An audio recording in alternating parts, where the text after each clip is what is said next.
আমার home district হলো Kishoreganj. Basically আমরা লিবারেশনের পরের জন্মের পর থেকে দেখে আসছি বিভিন্ন রাজনৈতিক অস্থিরতা, এটা সেটা। অবশেষে 24শে জুলাই যে একটা গণ অভ্যুত্থান হয়েছে, এটা আসলে কোনো ব্যক্তিকেন্দ্রিক গণ অভ্যুত্থান ছিল না। জনগণ অতিষ্ঠ হয়ে গিয়েছিল, এদেশে আইনের শাসন ছিল না, বাক স্বাধীনতা ছিল না, সব মিলিয়ে মানুষ একটা এলোমেলো অবস্থানে ছিল। পরে জনগণ 18 কোটি 16 কোটি জনগণের সমন্বয়ে এখানে একটা জুলাই উদ্বোধন হয়েছে।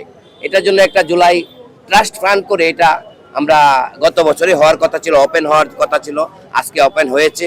আমরা খুব অধীর আগ্রহে এসেছি এর ভিতরে পর্যবেক্ষণ করবো। এই জন্য আমাদের আশা, মাননীয় সংস্কৃতি মন্ত্রী পূর্বেই বলেছেন সকালবেলা উদ্বোধনের পরে এটা ওপেন করবে আমাদের জনসাধারণের জন্য। এই জন্য বিভিন্ন জেলা থেকে, বিভিন্ন অঞ্চল থেকে, বিভিন্ন গ্রাম থেকে উৎকর্ষ জনতা এখানে এসছেন আমাদের জুলাই জাদুঘর দেখার জন্য। কাজে আমি সংশ্লিষ্ট মন্ত্রণালয়ের পাশাপাশি মাননীয় প্রশাসন, মাননীয় প্রধানমন্ত্রী বরাবর আকুল আবেদন করছি, যেহেতু এটা আমাদের জন্য সৃষ্টি করা, আমাদেরকে দেখার সুযোগ করে দিবেন। বেসিক্যালি আজকে 5ই আগস্ট সরকারি ছুটির দিন। যারা আসছেন জনগণ, এরা মনের আনন্দে, এবং আপনি লক্ষ্য করেন যে লোকগুলো আসছেন সবাই যুবক, তাদের বয়স 50 ডাউন। এই জন্য আমি বলবো এটাকে ওপেন করে দেন, আমরা একটু দেখে চলে যাই।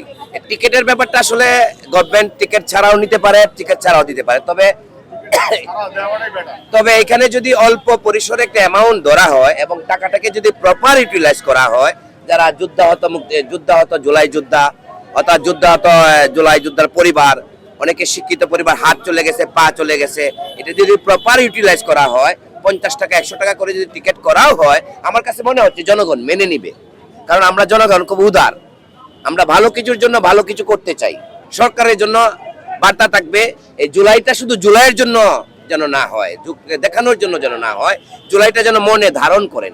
শুধু আজকে এক সরকার আছে, কালকে আরেক সরকার আসবে। বেসিক্যালি এই যে একটা প্রতিষ্ঠান, এই যে একটা স্মৃতি, এটা আমাদের দেশে 18 কোটি 16 কোটি জনগণের স্মৃতি।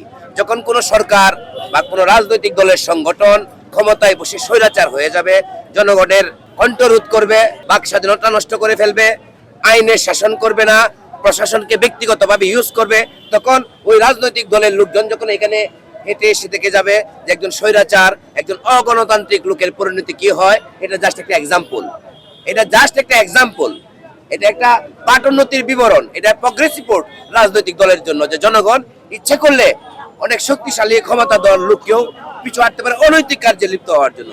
কাজে বর্তমান সরকারের কাছে আমার বিশেষ অনুরোধ, গণ অভ্যুত্থানের পরবর্তী সরকার বাংলাদেশ বিএনপি, বাংলাদেশ জাতীয়তাবাদী দল, এটা শহীদ জিয়া রহমানের দল, খালেদা জিয়ার দল। তারেক রহমান দীর্ঘদিন নির্বাসিত ছিলেন এই দেশ থেকে, জনগণ ওনাকে মূল্যায়ন করে এই দেশে এনেছেন জনগণের সেবা করার জন্য। আমি আশা করব, ওনার কাছে আমার করদিনের মিনতি থাকবে, যেন জনগণের আশা এবং ভালোবাসার মর্মস্পর্শী আকাঙ্ক্ষার আঁচড় যেন ওনার হৃদয়ে পড়ে। ওনারা যখন কখনো স্বৈরাচারী না হয়, কাউকে যেন স্বৈরাচারী হতে না দেয়, এবং ওনার দলের যে বিভিন্ন যারা চামচামি করতে পছন্দ করে, এগুলোকে ফাইন্ড আউট করে জনগণের পক্ষে আনার জন্য আমি ওনার কাছে বিনতি অনুরোধ করছি।